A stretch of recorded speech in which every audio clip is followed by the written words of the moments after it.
Hi friends, ನಿಮಗೆಲ್ಲ ಮತ್ತೊಂದು ವಿಡಿಯೋಗೆ ಸ್ವಾಗತ.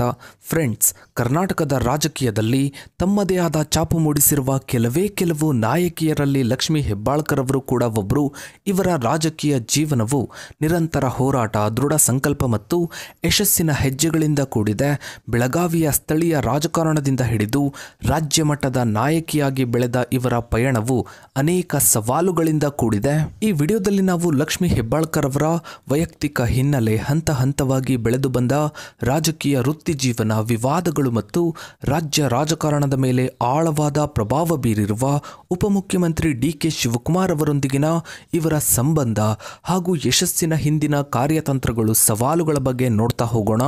ವಿಡಿಯೋ ತುಂಬಾನೇ ಇಂಟ್ರೆಸ್ಟಿಂಗ್ ಆಗಿದೆ ಫ್ರೆಂಡ್ಸ್. ವಿಡಿಯೋವನ್ನ ಎಲ್ಲೂ ಸ್ಕಿಪ್ ಮಾಡದೆ ಸಂಪೂರ್ಣವಾಗಿ ನೋಡಿ. ಫ್ರೆಂಡ್ಸ್, ಲಕ್ಷ್ಮೀ ಹೆಬ್ಬಾಳ್ಕರ್ ಅವರು ಮೇ 28, 1975ರಂದು ಬೆಳಗಾವಿ ಜಿಲ್ಲೆಯ ಖಾನಾಪುರ ತಾಲೂಕಿನ ಚಿಕ್ಕಹಟ್ಟಿಹೊಳಿ ಎಂಬ ಹಳ್ಳಿಯಲ್ಲಿ ಕೃಷಿ ಕುಟುಂಬವೊಂದರಲ್ಲಿ ಜನಿಸಿದರು. ಇವರು ಲಿಂಗಾಯತ ಪಂಚಮಸಾಲಿ ಸಮುದಾಯಕ್ಕೆ ಸೇರಿದ್ದವರಾಗಿದ್ದು ತಮ್ಮ ಸಮುದಾಯದ ಪ್ರಭಾವಿ ರಾಜಕಾರಣಿಯಾಗಿ ಗುರುತಿಸಿಕೊಂಡಿದ್ದಾರೆ.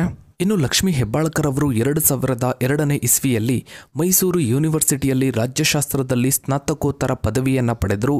ಇದು ಅವರ ರಾಜಕೀಯ ಜೀವನದ ಬೌದ್ಧಿಕ ಅಡಿಪಾಯಕ್ಕೆ ಸಾಕ್ಷಿಯಾಗಿದೆ.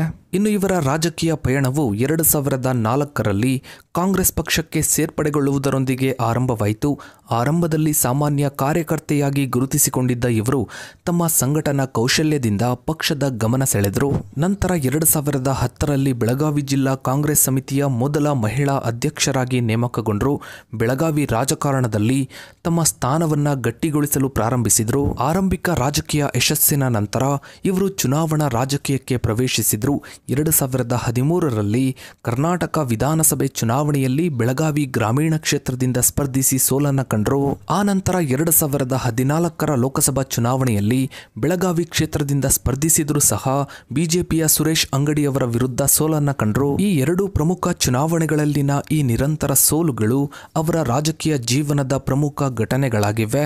ಅನೇಕರಿಗೆ ಇದು ಹಿನ್ನಡೆಯಾಗಿ ಕಂಡರೂ ಹೆಬ್ಬಾಳ್ಕರ್ ಅವರು ರಾಜಕೀಯದಲ್ಲಿ ಸಕ್ರಿಯರಾಗಿದ್ದು ಕ್ಷೇತ್ರದ ಜನರೊಂದಿಗೆ ನಿರಂತರ ಸಂಪರ್ಕದಲ್ಲಿರುವುದನ್ನು ಮುಂದುವರೆಸಿದರು.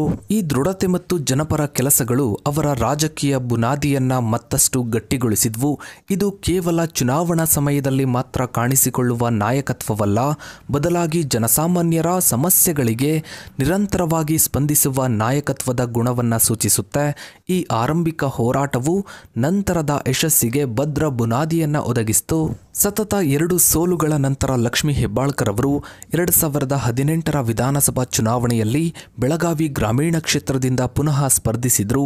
ಈ ಬಾರಿ ಅವರು ಬಿಜೆಪಿ ಪಕ್ಷದ ಅಭ್ಯರ್ಥಿಯನ್ನ ಸೋಲಿಸಿ ಮೊದಲ ಬಾರಿಗೆ ಶಾಸಕರಾಗಿ ಆಯ್ಕೆಯಾದರು. ಇನ್ನು ಮಾಜಿ ಶಾಸಕ ಸಂಜಯ್ ಪಾಟೀಲ್ ಅವರು ಹೆಬ್ಬಾಳ್ಕರ್ ಅವರನ್ನು ಸುಳ್ಳುಗಾರ್ತಿ ಎಂದು ಆರೋಪಿಸಿದರು.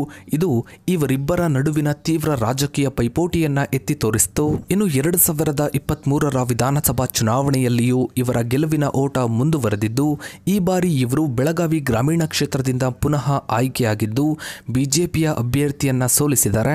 ಈ ಚುನಾವಣೆಗಳಲ್ಲಿನ ಬೃಹತ್ ಗೆಲುವಿನ ಅಂತರವು ಇವರ ವೈಯಕ್ತಿಕ ಜನಪ್ರಿಯತೆ ಮತ್ತು ಬೆಳಗಾವಿ ಗ್ರಾಮೀಣ ಕ್ಷೇತ್ರದಲ್ಲಿ ಇವರು ಬೆಳೆಸಿಕೊಂಡಿರುವ ಬಲವಾದ ಬೆಂಬಲವನ್ನ ಸ್ಪಷ್ಟವಾಗಿ ಸೂಚಿಸುತ್ತೆ. ಇನ್ನು ಲಕ್ಷ್ಮೀ ಹೆಬ್ಬಾಳ್ಕರ್ ಅವರ ರಾಜಕೀಯ ಪಯಣದಲ್ಲಿ ಈಗಿನ ಉಪಮುಖ್ಯಮಂತ್ರಿ ಡಿ.ಕೆ. ಶಿವಕುಮಾರ್ ಅವರೊಂದಿಗಿನ ಸಂಬಂಧವು ಒಂದು ನಿರ್ಣಾಯಕ ಪಾತ್ರ ವಹಿಸಿದೆ.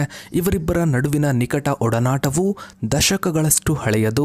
ಈ ಸಂಬಂಧವು ಲಕ್ಷ್ಮೀ ಹೆಬ್ಬಾಳ್ಕರ್ ಅವರು ಭಾಗ್ಯಲಕ್ಷ್ಮಿ ಸಹಕಾರಿ ಸಕ್ಕರೆ ಕಾರ್ಖಾನೆಯ ನಿರ್ದೇಶಕರಾಗಿದ್ದಾಗ ಅದರ ಪುನರ್ಜೀವನ ಕುರಿತು ಮಾತುಕತೆ ನಡೆಸುವ ಸಂದರ್ಭದಲ್ಲಿ ಅಂದಿನ ಮುಖ್ಯಮಂತ್ರಿ ಎಸ್.ಎಂ. ಕೃಷ್ಣ ಅವರ ಮೂಲಕ ಡಿ.ಕೆ. ಶಿವಕುಮಾರ್ ಅವರ ಪರಿಚಯವಾದಾಗ ಪ್ರಾರಂಭವಾಯಿತು. ಬೆಳಗಾವಿಯಲ್ಲಿ ಕಾಂಗ್ರೆಸ್ ಪಕ್ಷವು ತೀವ್ರ ಸಂಕಷ್ಟದ ಪರಿಸ್ಥಿತಿಯನ್ನ ಎದುರಿಸ್ತಾ ಇದ್ದ ಸಮಯದಲ್ಲಿ ಹೆಬ್ಬಾಳ್ಕರ್ ಅವರ ಸಂಘಟನಾ ಕೌಶಲ್ಯಗಳು ಡಿ.ಕೆ. ಶಿವಕುಮಾರ್ ಅವರ ಗಮನ ಸೆಳೆದ್ವು.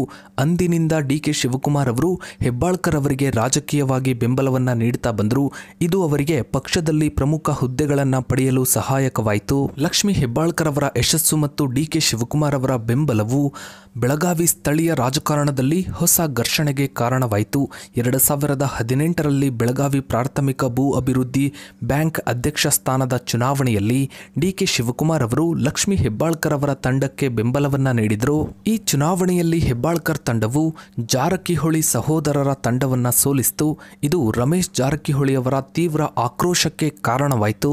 ಜಾರಕಿಹೊಳಿ ಸಹೋದರರ ಈ ಆಕ್ರೋಶವು ನಂತರದ ದಿನಗಳಲ್ಲಿ 2019ರ ಕಾಂಗ್ರೆಸ್ ಜೆಡಿಎಸ್ ಸಮ್ಮಿಶ್ರ ಸರ್ಕಾರವನ್ನು ಪತನಗೊಳಿಸಿ ಮತ್ತು ಬಿಜೆಪಿ ಸರ್ಕಾರ ರಚನೆಯಲ್ಲಿ ಪ್ರಮುಖ ಪಾತ್ರ ವಹಿಸಿತು. ಈ ಒಂದು ಘಟನೆಯು ಲಕ್ಷ್ಮೀ ಹೆಬ್ಬಾಳ್ಕರ್ ಅವರ ರಾಜಕೀಯ ಪ್ರಭಾವವು ಕೇವಲ ಸ್ಥಳೀಯ ಬೆಳಗಾವಿ ರಾಜಕಾರಣಕ್ಕೆ ಮಾತ್ರ ಸೀಮಿತವಾಗಿಲ್ಲ, ಬದಲಾಗಿ ರಾಜ್ಯ ರಾಜಕಾರಣದ ಮೇಲೆ ದೊಡ್ಡ ಪರಿಣಾಮ ಬೀರಿದೆ ಅನ್ನೋದನ್ನು ಸ್ಪಷ್ಟಪಡಿಸಿತು. ಡಿ.ಕೆ. ಶಿವಕುಮಾರ್ ಅವರು ಲಕ್ಷ್ಮೀ ಹೆಬ್ಬಾಳ್ಕರ್ ಅವರಿಗೆ ನೀಡಿದ ರಾಜಕೀಯ ಮತ್ತು ಹಣಕಾಸಿನ ಬೆಂಬಲವು ಉತ್ತರ ಕರ್ನಾಟಕದಲ್ಲಿ ತಮ್ಮ ರಾಜಕೀಯ ಪ್ರಾಬಲ್ಯವನ್ನು ಸ್ಥಾಪಿಸುವ ಒಂದು ದೊಡ್ಡ ಕಾರ್ಯತಂತ್ರವಾಗಿತ್ತು. ಇವರ ಈ ಸಂಬಂಧವು ರಾಜಕೀಯ ಬೆಂಬಲಕ್ಕೆ ಮಾತ್ರ ಸೀಮಿತವಾಗಿಲ್ಲ, ಕೆಲವು ಹಣಕಾಸು ಮತ್ತು ಕಾನೂನು ವಿಚಾರಣೆಗಳಲ್ಲೂ ಇವರ ಹೆಸರು ಕೇಳಿಬಂದಿವೆ. 2019ರಲ್ಲಿ ಇಡಿ ಡಿ.ಕೆ. ಶಿವಕುಮಾರ್ ವಿರುದ್ಧ ಹಣ ಅಕ್ರಮ ವರ್ಗಾವಣೆ ಪ್ರಕರಣಕ್ಕೆ ಸಂಬಂಧಿಸಿದಂತೆ ಲಕ್ಷ್ಮೀ ಹೆಬ್ಬಾಳ್ಕರ್ ಅವರನ್ನು ಬರೋಬ್ಬರಿ 2 ದಿನಗಳ ಕಾಲ ವಿಚಾರಣೆ ನಡೆಸಿತು. 2017ರಲ್ಲಿ ಡಿ.ಕೆ. ಶಿವಕುಮಾರ್ ಅವರ ಮನೆಯ ಮೇಲೆ ಇನ್ಕಮ್ ಟ್ಯಾಕ್ಸ್ ರೈಡ್ ಆದಾಗ ಆ ಟೈಮ್ನಲ್ಲಿ ಇವರು ಲಕ್ಷ್ಮೀ ಹೆಬ್ಬಾಳ್ಕರ್ ಅವರಿಗೆ ಫೋನ್ ಮಾಡಿದ್ದು ಇದು ಇಡಿ ಅವರ ಹಣಕಾಸು ವ್ಯವಹಾರಗಳ ಬಗ್ಗೆ ಅನುಮಾನ ಪಡುವಂತೆ ಮಾಡಿತು.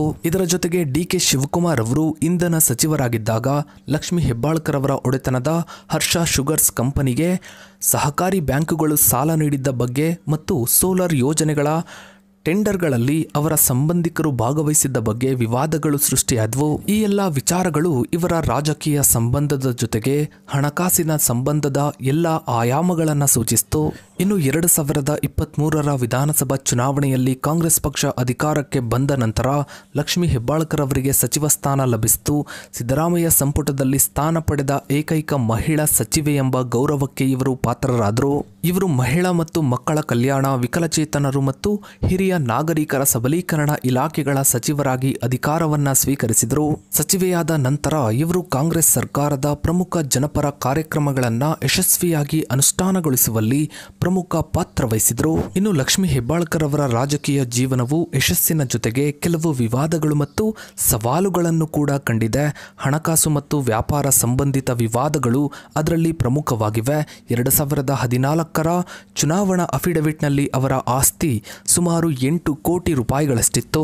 ಆದರೆ 2018ರ ಅಫಿಡವಿಟ್ನಲ್ಲಿ ಈ ಮೊತ್ತವು ಸುಮಾರು 28 ಕೋಟಿ ರೂಪಾಯಿಗಳಿಗೆ ಏರಿಕೆಯಾಗಿದೆ.